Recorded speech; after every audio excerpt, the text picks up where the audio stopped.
Good evening, good morning, good afternoon. Subject to when you are watching this video clip. My name is Chaim, and it is my intention to share with you what I have learned over the last 18 years from other people, from my teachers, books I read, and one and only the Torah. I was thinking about this project for a long time. Simply because I was not sure what motivates me. Is it the desire for fame, money, or this is something much more important than this? You may ask, and who are you that I should listen to you, should spend my time watching this video? The answer is very simple. I'm a nobody. In that respect, I don't have any religious or philosophical formal education. By profession, I'm an engineer. I started to study spirituality and Judaism at the age of 50. Last few years, I attend synagogue every Shabbat, and I pray and study Torah every evening together with my wife. I read the Torah in English and then in Hebrew, and my wife checks my Hebrew reading using the transliterated Torah text. One of Torah's laws is the law of sharing your money, tzedakah, food, clothes, knowledge. When people study Torah or any other books of Tanakh, they receive knowledge from God. That fact of receiving obligates him or her to share. Why do you think people donate money? Since they received money, wealth, everything from Hashem, they will share what they have received. And this is very, very smart. Why? Because if you don't share, eventually you will stop receiving.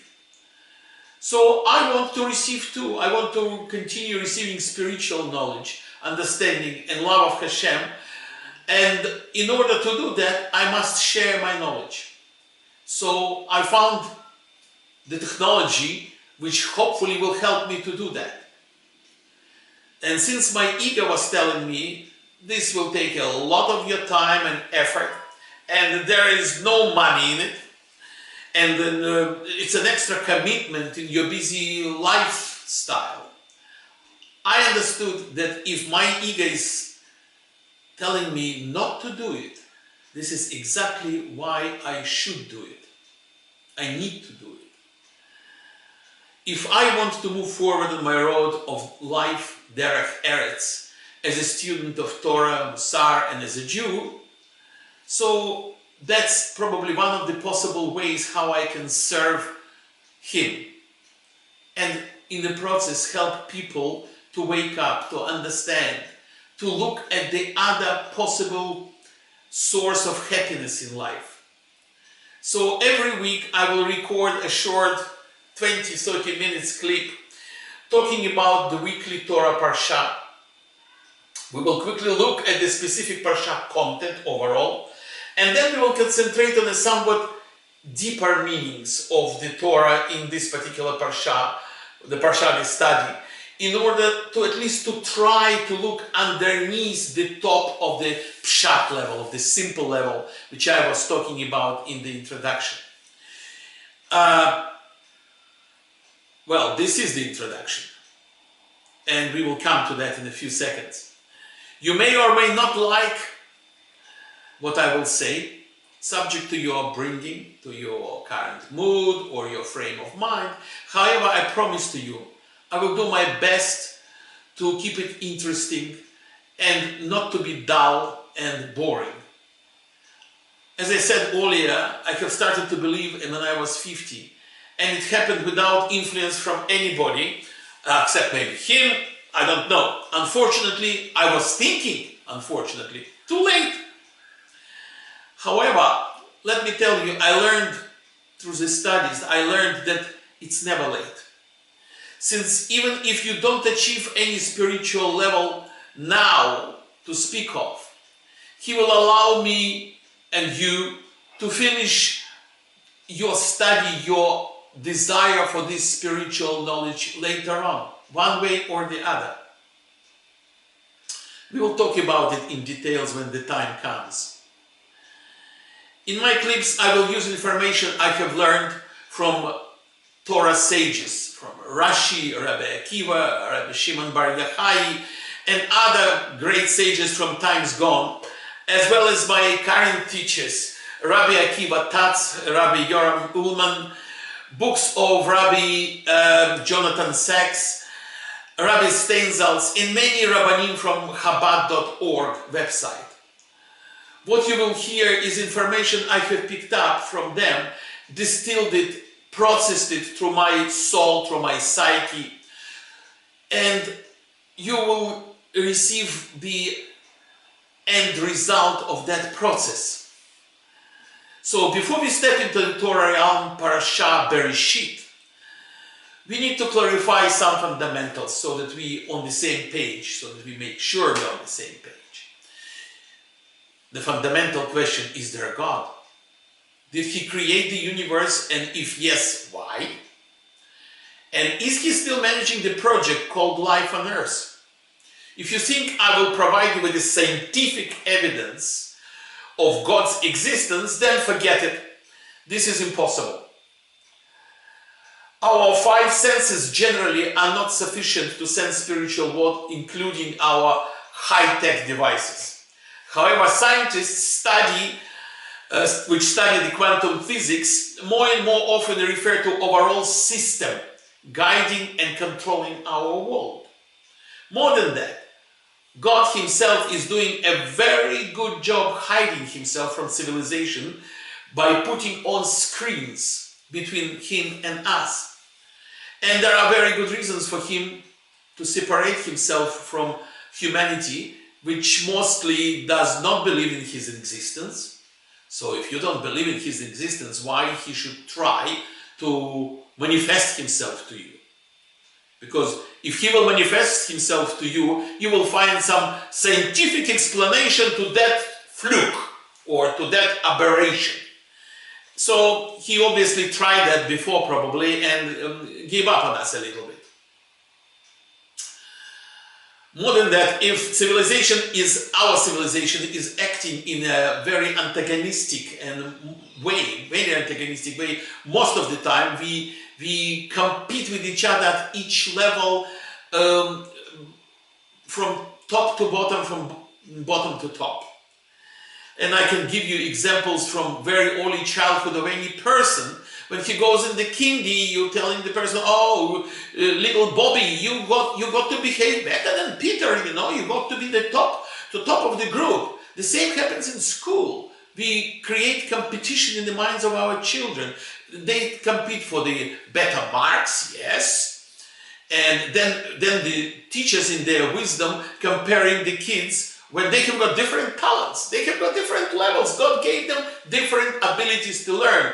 And there is no point to compare little children, their achievements in school, because that only does bad, basically negates the drive of a young kid to achieve. It destroys it. We will talk about it again, you know, when the time comes. God is transmitting to us 24 hours, 7 days a week, 365 days a year. His signals, his love, his light. The problem is, our radio is not tuned. We are in different frequency. Most of the population on the planet today has got a religion called atheism. So everything has developed accidentally through fluke, genetic variation, and evolution via natural selection. So by sheer accident, the bees and the flowers appeared at the same time, so that the flowers can get pollinated and the bees will have some juice, some food to survive. Or let's look at our atmosphere, our planet. At the height of 45 kilometers, there is a layer of ionosphere, which protects life on Earth from heavy cosmic radiation and gamma radiation. Then there is a magnetic sphere, which protects Earth from electrons flying towards our planet from the sun at a speed of approximately between 200 to 400 miles an hour. And then, at the height of 65 kilometers, there is ozone layer. Ozone layer only 3 millimeters thick, protecting us from the ultraviolet radiation. Who in his right mind would imagine that all of these protection layers have been created by the fluke, by an aberration in nature? This is such an incredible manifestation of intelligent design. We Jews have got other proofs of God's existence. Well, let's talk about it. There are two proofs of God's existence. One, we Jews, 3.2 million of us actually, saw him at the foot of Mount Sinai. He was not trying to prove his existence to us at that time, because he has proven it already to Egyptians and to us during the 10 plagues, during the parting of the sea when Jews left Egypt, when we escaped from slavery. Yes, you will say, yeah, this is the story where, some of us here at the Passover table every year from our elders. Well and good, you are very lucky if you hear this story, because majority, unfortunately, don't. You see, the thing is, all of this has happened only 80 generations ago. It's not that long ago, 3,200 years ago. Why? Because each generation is approximately 40 years, give or take. So 3,200 divided by 40, it's only 80 generations ago. The Passover story was transmitted from one generation to the other for hundreds of years around the family tables. Millions of Jews refused to convert and were killed by the Inquisition or during the pogroms and expulsions around the world, and Holocaust. Why? Holocaust is a slightly different story, but Jews refused to convert. Why? Because they believed in what they believed, because their souls were affected 3,200 years ago when they were receiving the Torah. Holocaust was something totally different, as a matter of fact, because this was the first time in history of humanity when Jewish people were killed without even being given an option. Prior to that, all the atrocities which were committed, the superpowers were giving us an option: convert or perish. Hitler never gave even that option. That was the epitome of animosity. Well, enough about this. We will probably touch on this very touchy, very difficult topic during the year. The second proof is sheer complexity of the universe.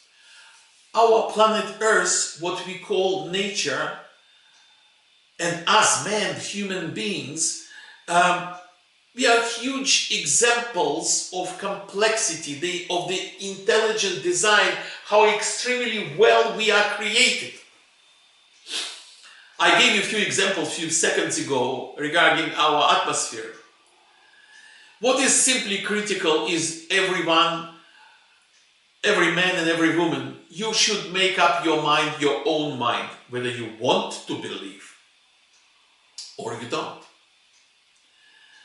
You got to identify your starting point of emunah, faithfulness. It's not faith. Blind faith, Judaism doesn't subscribe to that blind faith. It doesn't exist in Jewish faith. Our faith based on faithfulness, on the individual level of consistency, reliability, to what degree and how much you prepare to follow the voice of God. You can always find arguments and counter-arguments. The question is, do you want to believe or not? So, if we accept the fact that God exists, then the fact of creation is clearly described in the first book of Torah, Bereshit. Why did he want to go through all of these troubles dealing with us humans in general and stiff-necked Jews in particular? Well, really, we don't know, we can only guess. Midrash says he wants to build himself a home amongst people. When we are ready to become his partners, his friends. My personal theory, he got lonely on his own. And since he wanted to give, to bestow love, he decided to start a project called Life on Earth, with the humans in the leading role. The project and the humans are still work in progress. This is why when he will say on the 6th day of creation, let's make man. He was talking to the angels, yes, that's the pshat level. He was talking to the angels, and he was talking to us, to you and me. Since the process of making a real humanity is still work in progress. We are doing it right now. We are making man. This very discussion is about this process. We are main subjects of this experiment called Life on Earth, and we are active participants in this project at the same time. The answer to the third question, is he still doing it? Is he still interested in us? Or, there is so-called watchmaker theory, right? That he wound up the clock and left, and now the whole world is running by itself whichever way it wants. Well, we will learn together that he is managing life on earth all the time. Nothing, even a blade of grass, does not grow without participation of the spiritual world. You will say, what about our free will and our freedom to choose our actions? You'll be right. There is the free will of humans to affect each other and the whole world. But this is a contradiction we will discuss later, very seriously. In order to understand complex issues like this, we need to learn together at least some fundamentals, I think, first. And there is no better way to do that than learning Torah, from one parsha to the next. We will start on the beginning, but it really matters not whether we start from the very beginning or whether we start somewhere in the middle of the Torah. Because you cannot learn and understand Torah from one cycle, from one reading, from 1 year around going through. You need to go through this reading cycle at least twice, probably more, even to start to understand this wonderful, pure spring of knowledge, understanding and infusion of love, called Torah.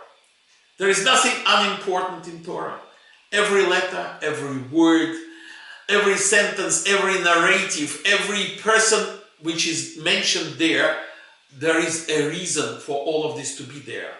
Our task is to understand the basics, the pshat level, and every time we can, to have a sneak peek underneath the surface into the remes, which is a hint level, a little bit deeper.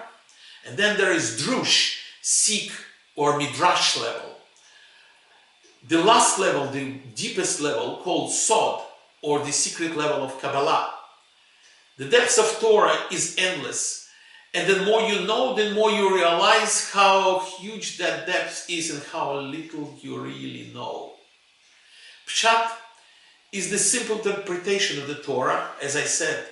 Remes uncovers the hints a little bit, and drush gives you a deeper set of meanings, and sometimes they are contradictory. Why? Because the sages providing the interpretations were looking from different angles. And if you will find a lot of contradictions in Torah and a lot of contradictory statements made by different rabbis. True, absolutely correct. And the reason for that is they looking from different angles at the same diamond. And different angles provide different colors. It's like the rainbow. Oh, we will come to the rainbow too. The Sod is the Kabbalistic level. It's the esoteric, mystical part of Torah. which the meaning of it can be understood after years of studies and serious work on yourself. Because just acquiring knowledge on Kabbalah is nothing. It will give you nothing. In order to understand Kabbalah, you got to feel it. You got to process it through your psyche, through your soul, through your depths of your I, and to learn how to eliminate that I eventually, in order to start at least perceiving some aspects of Kabbalah. Torah is not a history book, and it's not even written in chronological order. There is a story upon story upon story with depths well beyond our imagination. The Torah is a book written for all people on this planet. And that's why everybody who is watching these YouTube clips, you are welcome. You're welcome to watch, you're welcome to learn. If you have got some objections, you can leave them to yourself. And if you agree with me, keep on watching. I want to finish this introduction with the words of Rabbi Jonathan Sacks. The Torah defines Israel as a kingdom of priests and a holy nation, stated in Exodus 19:6.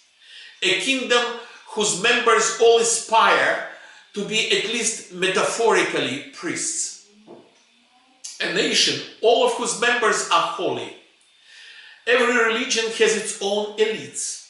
Priests, bishops, gurus, saints, mystics, shamans, holy men and women who form a distinct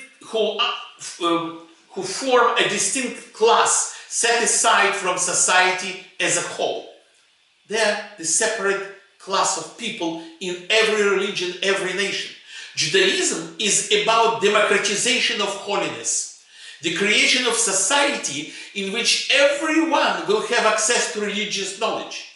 Hence the importance of stories which everyone can understand in Torah. And with a little bit of help which I am offering you, you will understand this too. Goodbye and see you next time. Thank you.